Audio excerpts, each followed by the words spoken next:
कार्यक्रम खर्चाकरता कृषी विभागाला 9,710 कोटी रुपये, पशुसंवर्धन, दुग्ध विकास व मत्स्य व्यवसाय विकास विभागाला 635 कोटी रुपये, फलोत्पादन विभागाला 708 कोटी रुपये, मृद व जलसंधारण विभागाला 4,247 कोटी रुपये, जलसंपदा व खारभूमी विभागाला 16,456 कोटी रुपये, मदत व पुनर्वसन विभागाला 638 कोटी रुपये, रोजगार हमी योजना विभागाला 2,205 कोटी रुपये, सहकार व पणन विभागाला 1,178 कोटी रुपये, अन्न नागरी पुरवठा विभागाला 526 कोटी रुपयाचा नियतव्यय प्रस्तावित आहे।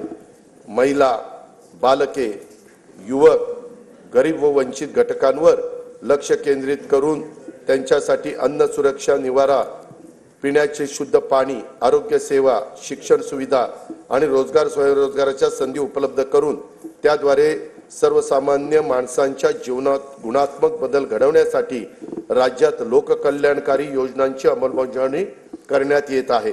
त्या दृष्टीने राज्याचे आरोग्य आणि ज्येष्ठ नागरिक धोरण हे जाहीर करण्यात येणार आहे। सर्वांसाठी घरे हे उद्दिष्ट येत्या 5 वर्षात साध्य करण्याचे राज्याचे नवीन गृहनिर्माण धोरण लवकरच जाहीर करण्यात येणार आहे। राज्यात प्रधानमंत्री आवास योजना, PM जनमन या केंद्र पुरस्कृत तर रमाई आवास, शबरी आवास, आदिम आवास, पारधी आवास, अटल बांधकाम कामगार वसाहत, यशवंतराव चव्हाण मुक्त वसाहत, पुण्यश्लोक अहिल्यादेवी होळकर आवास, मोदी आवास तसेच धर्मवीर आनंद दिघे घरकुल या योजना राबवण्यात येत आहेत। त्या अंतर्गत आतापर्यंत 44,07,000 घरकुलं मंजूर करण्यात आली आहे।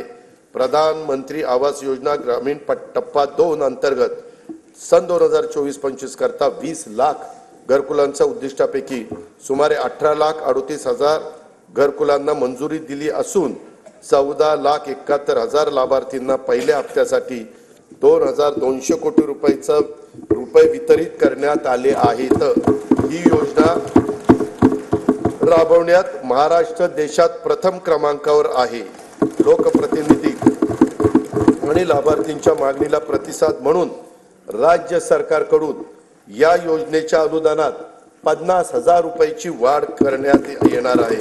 या सर्व घरकुलांच्या